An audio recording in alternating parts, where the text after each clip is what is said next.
नमस्कार मित्रों, मैं अरविंद यादव एपीएस क्लासेस कुड़वार सुल्तानपुर। जैसा कि प्रेजेंट टाइम पे जो हलचल मची हुई है उत्तर प्रदेश को लेकर के, उत्तर प्रदेश शिक्षक भर्ती को लेकर के काफ़ी हलचल कि आखिरकार क्या होने वाला है यूपी में। तो यूपी में योगी साहब यानी जो योगी सरकार है वो लगातार अपने बयान में, अपने भाषण में 60,000 से अधिक पदों पर भर्ती की बात करते हैं। वो भी 60,000 भर्ती पद जो है वो केवल शिक्षकों की नहीं, उसमें बहुत सारी भर्तियां वो गिनती करवा दी। अब वो केवल बयान है, भाषण में ही रहेगा या वो ज़मीन पर उतरेगा?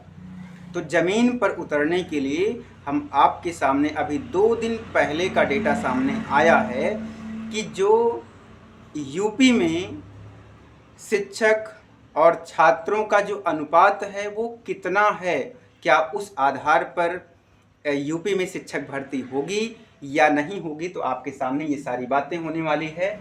तो उत्तर प्रदेश शिक्षक भर्ती जो है वो आज जो चर्चा होगी वो प्राइमरी और जूनियर को लेकर के हम आपके सामने डेटा लेकर के उपस्थित हुए हैं।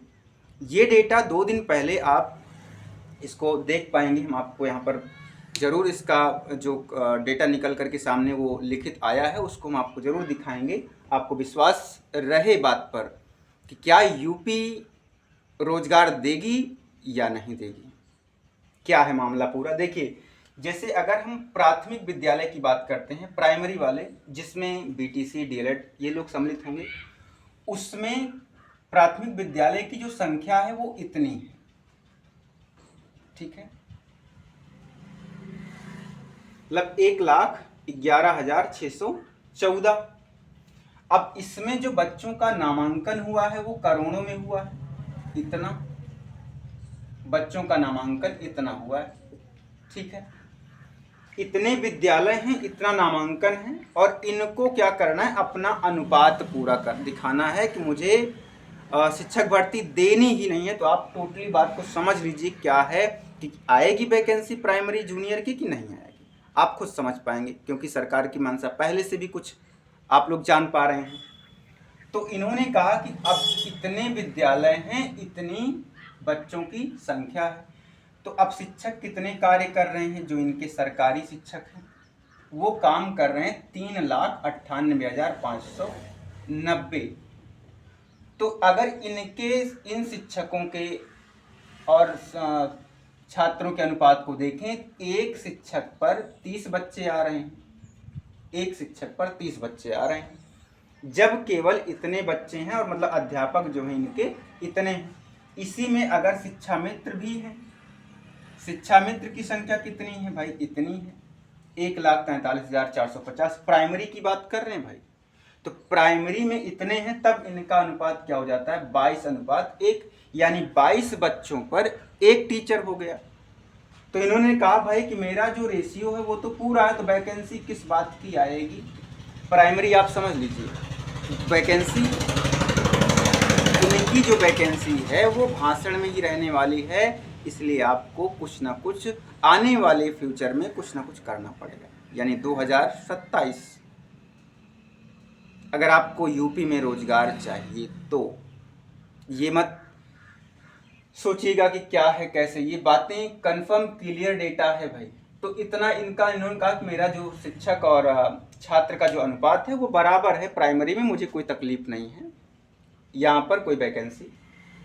अब आते हैं उच्च प्राथमिक विद्यालय में, यानी जूनियर में आ जाते हैं। जूनियर का क्या मामला है पूरा आप बात समझें। देखिए भाई, जूनियर का जो सिस्टम है 45,651 विद्यालय, बच्चों की संख्या 43,14,803, ये बच्चों की संख्या है भाई उसमें। अब देखिए फिर उसमें शिक्षक कितने कार्य कर रहे हैं, शिक्षक वो 1,20,860, तब इनका अनुपात कितना हो गया, 35 बच्चों का एक टीचर, मतलब 35 बच्चों पर एक टीचर मिल रहा है। लेकिन उसमें अनुदेशक शिक्षक अर्थात शिक्षा मित्र की बात कर लें तो 25,223 बच्चे अध्यापक हैं भाई, तब इनका रेशियो आ गया 30 के अंदर आ गया, 29 पर एक अध्यापक। इन्होंने कहा ये भी मेरा जो अनुपात है वो भी पूर्ण है। तो अब आप सोचिए कि ये वैकेंसी कहाँ से निकालेंगे, कहाँ से? ये तो पहले से भी देने का विचार नहीं है रोजगार। शिक्षा क्षेत्र वैसे भी यूपी सरकार का या बीजेपी सरकार हम कह दें तो वैसे भी ध्वस्त है इनका। तो अब तो ये आंकड़ा बता रहे हैं ना, सरकारी स्कूल को ख़त्म करते जा रहे हैं, मर्ज करते जा रहे हैं, जहाँ पर संख्या कम है उसको स्कूलें ख़त्म कर दे रहे हैं। तो क्या करोगे? जब बेहतर शिक्षक नहीं रखेंगे तो कौन अपने बच्चे को सरकारी विद्यालय में भेजेगा? ये बात इनको नहीं समझ आ रही। बस बच्चे नहीं जा रहे हैं तो टीचर की ज़रूरत क्या है? अरे बच्चे क्यों जाएंगे जब आप उसकी व्यवस्था सही करो ना। दिल्ली सरकार देख लीजिए सरकारी विद्यालय की हाल, उनको देख करके भी इनको समझ नहीं आ रहा है। तो अब आप सभी लोग जितने भी बीटीसी और डीएलएड वाले हैं, वो अगर जो अभी सुप्रीम कोर्ट ने 27,000 वैकेंसी की बात की है, अगर यही वैकेंसी जमीन पर उतर जाए तो इसी में भाई आप जो है अपना भविष्य देखो। इसी में बीटीसी और डीएलएड वाले इसी में भैया अपना जो है यही वैकेंसी कैसे भी कैसे करके धरना दे करके कुछ भी करके आप इतनी वैकेंसी को मंगाइए कैसे करके और इसी में से अपना सिलेक्शन लीजिए, क्योंकि इनका अनुपात यहाँ पर भाई सब पूरा का पूरा नज़र आ रहा है, इनके अकॉर्डिंग तो नज़र आ रहा है। तो ये इन्होंने डेटा दिया। अभी जो शिक्षा चयन आयोग से जो डॉक्टर कीर्ति पांडे का चयन हुआ, नियुक्ति हुई, तो वो भी कल मीटिंग में अब इनके पास टीजीटी और पीजीटी की ये बातें काफ़ी ज़ोर शोर पर उठी हुई है। यानी जो 2022 वाला फॉर्म फिलअप हुआ था उसके एग्ज़ाम को लेकर के काफ़ी ज़ोर से चर्चा है। तो आप भाई प्राइमरी और जूनियर पर तो छोड़ दीजिए, वैकेंसी आएगी। आपने ये पूरा डाटा देख लिया, समझ लिया, इसी 27,000 पर आपको फोकस करना है भाई। अब ध्यान रखिएगा सभी लोग। और टीजीटी पीजीटी पर अपडेट ये आएगी, आज ज़रूर मिल जाएगी। तो ये कल तक आपको इसकी कंफर्म जानकारी आपको मिल जाएगी क्या होने वाला है एग्ज़ाम, क्या नवंबर लास्ट तक हो जाएगा या कब होगा, वो जानकारी आपको पूरी डिटेल मिल जाएगी।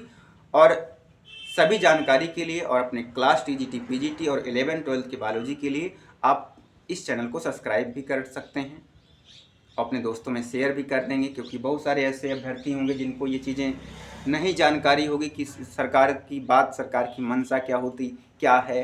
तो उनको बताइए, समझाइए। 2027 का चुनाव नज़दीक आने वाला है, ध्यान रखेंगे सभी। जय हिंद दोस्तों।